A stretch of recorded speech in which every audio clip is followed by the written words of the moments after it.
ఆరోగ్యం ఛానల్కు స్వాగతం. ఈరోజు మనం నిద్ర మంచం వదలడం లేదా నిద్ర బద్ధకాన్ని వదిలించుకోవడం ఎలాగో తెలుసుకుందాం. మనలో చాలామంది పొద్దున్నే నిద్ర లేవడానికి 2-3 అలారంలు పెట్టుకుంటారు. కానీ వాటిని కట్ చేసి మళ్ళీ పడుకుంటారు. ప్రతిరోజు ఇలాగే జరుగుతుంటుంది. ఆ తర్వాత తమని తాము తిట్టుకుంటూ ఉంటారు. శరీరానికి తగినంత విశ్రాంతి లభించక ఇలా అవుతోందా, లేదా నిజంగానే బద్ధకంగా ఉంటోందా? బద్ధకానికి విశ్రాంతికి విభజన రేఖ ఏమిటి?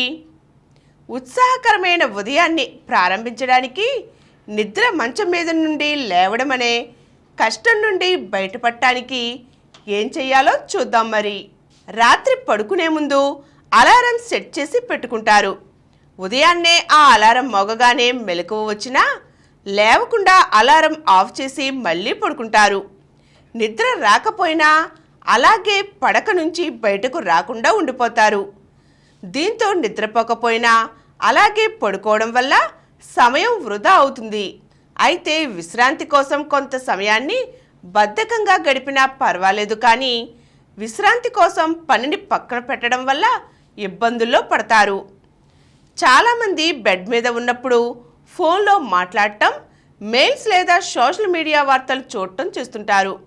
దీనివల్ల కొంత సమయం బాగానే గడిచిపోతుందని అనిపించవచ్చు. విశ్రాంతి పొందుతున్నాం అనే భావన కూడా కలగవచ్చు. కానీ ఎక్కువసేపు పడుకొని స్క్రీన్ని, అందులోని వీడియోలను చూడటం వల్ల బ్రెయిన్ ఒక విధమైన అసౌకర్యానికి, ఒత్తిడికి లోనవుతుంది.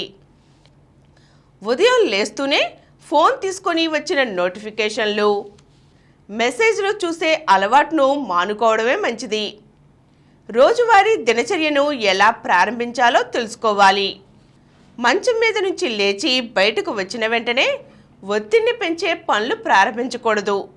ఉదయం లేచిన వెంటనే మీకోసం మీరు కొంత సమయం కేటాయించుకోవాలి. ఈ సమయంలో ప్రశాంతతను కలిగించే సంగీతాన్ని వింటూ సులభంగా చేయదగిన పనులనే ఎంచుకోవాలి. ఈ విధానం వల్ల రోజు మొత్తంలో చేయదగిన పనులను చక్కగా ప్లాన్ చేసుకోవచ్చు. ఇక ఉదయం నిద్రలేచిన తర్వాత కాసేపు అలాగే పడుకోవడం దినచర్యలో భాగమైతే ప్రతిరోజు చేయవచ్చు. నిద్రలేచిన తర్వాత ఎంతసేపు మంచం మీద పడుకోవాలో నిర్ణీత నియమాలు లేవు. అయితే 15 నుండి 30 నిమిషాల తరువాత బెడ్ను వదిలేయడం ఖచ్చితంగా పాటించాలి. విశ్రాంతి నిద్రకు ప్రత్యామ్నాయం కాదు, కానీ కొంత విశ్రాంతి తీసుకున్న తర్వాత మంచిగా అనిపిస్తే అది నిద్రతో సమానంగా లేకపోయినా ఖచ్చితమైన ప్రయోజనాలు తప్పకుండా చేకూరుతాయి. విశ్రాంతి అవసరమైతే శరీరం మాట వినిపించుకోవాలి. విశ్రాంతి తీసుకోవాలి అని అనిపించినప్పుడు దాన్ని పాటించడమే మంచిది.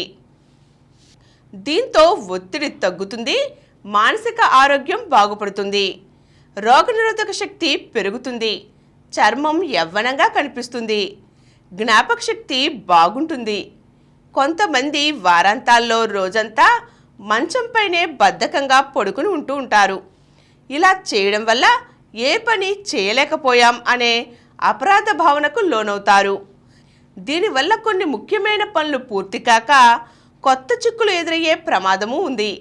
అందువల్ల నిద్రపోవాలని అనిపించినప్పుడు నిద్రపోవడమే మంచిది. అంతే తప్ప రోజంతా బెడ్ మీద పడుకోకూడదు. అలాగే మంచి నిద్ర కోసం ఈ చిట్కాలను తప్పక పాటించండి.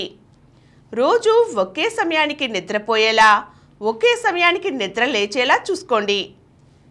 వారాంతాల్లో కూడా ఇదే నియమాన్ని పాటించాలి. నిద్రపోయే ముందు వేడి నీటి స్నానం, ధ్యానం, పుస్తకం చదవడం అలవాటు చేసుకుంటే మంచిది. మంచి సంగీతం వినడం కూడా ప్రయోజనకరమే. నిద్రపోయే ముందు మొబైల్ను దూరంగా ఉంచాలి. సోషల్ మీడియాను చూడటం పూర్తిగా మానుకోవాలి. త్వరగా జీర్ణం కాని ఆహారం, కెఫీన్, ఆల్కహాల్ వంటి పదార్థాలు తీసుకోవద్దు. ఈరోజు మనం నిద్ర మంచం వదలడం లేదా అనే అంశం గురించి తెలుసుకున్నాం కదా. మరో చక్కని అంశంతో మళ్ళీ కలుద్దాం.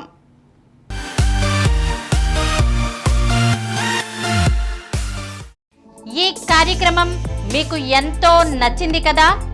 ఇటువంటి మరిన్ని వీడియోల కోసం అనతి కాలంలోనే 20 కోట్ల వ్యూస్ సాధించిన డాక్టర్ సమరం మల్టీ ఛానల్ నెట్వర్క్ సమర్పించు గోరా ఆరోగ్యం ఛానల్కు సబ్స్క్రైబ్ చేయండి, లైక్ చేయండి, మీ ఫ్రెండ్స్కి షేర్ చేయండి. అలాగే ప్రక్కనున్న గంట సింబల్ని ప్రెస్ చేయడం మర్చిపోకండి. Download Samaram multi-channel app and watch your favorite channels from your mobile. App available on Google Play Store and subscribe to the channels.